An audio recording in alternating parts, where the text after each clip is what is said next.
آج کے اس جائزے میں خلافت عثمانیہ کی تاریخ دیکھتے ہیں، جس کا عروج 3 بر اعظم تک پھیل چکا تھا۔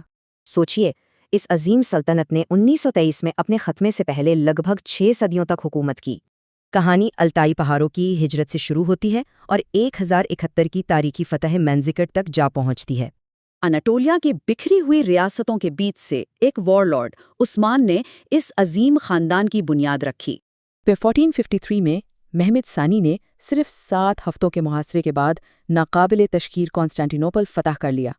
سلیمان دا میگنیفیسنٹ کے قیادت میں ہنگری، نارتھ افریقہ اور عراق فتح ہوئے اور سلطنت عروج پر پہنچی۔ ان کی بے مثال عسکری طاقت کا راز جینیسریز تھے۔ یہ اس وقت کی سب سے بہترین اور منظم فوج تھی۔ لیکن ہر عروج کا زوال ہوتا ہے۔ 1571 کی بیٹل آف لیپینٹو میں ایک مسیحی اتحاد نے انہیں روکا۔ اس کے بعد 1683 میں عثمانیوں نے 1.5 لاکھ کی فوج کے ساتھ وینا کا ایک ناکام محاصرہ کیا۔ اس محاصرے کو 18,000 پولش سواروں نے توڑا، جس نے یورپ میں عثمانی پیش قدمی ہمیشہ کے لیے ختم کر دی۔ وقت کے ساتھ سلطان اپنے محلوں تک محدود ہو گئے اور حکومت کا انتظام گرینڈ وزیرز کو مل گیا۔ یہ بھی یاد رکھیں کہ یہاں مذہبی رواداری تھی۔ 1519 میں تھیسلونیکی کی آبادی میں 54% یہودی تھے۔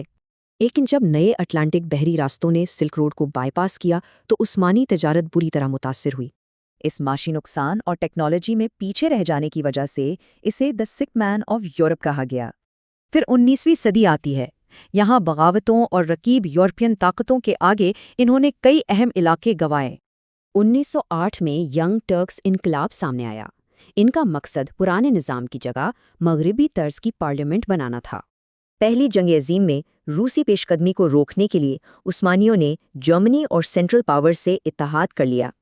ریکارڈ کے مطابق 1915 میں عثمانی حکومت کی جانب سے ہونے والے قتل عام میں 1.5 ملین آرمینینز مارے گئے۔ اسی دوران برطانوی حمایت سے اٹھنے والی عرب بغاوت نے مڈل ایسٹ کے بچے ہوئے علاقے بھی چھین لیے۔ 1918 کی اس شدید شکست اور اتحادی قبضے کے فوراً بعد ٹرکش وار آف انڈیپینڈنس شروع ہو گئی۔ مصطفیٰ کمال اتاتürk کی قیادت میں قوم پرستوں نے کامیابی سے 1922 تک اتحادی افواج کو نکال باہر کیا۔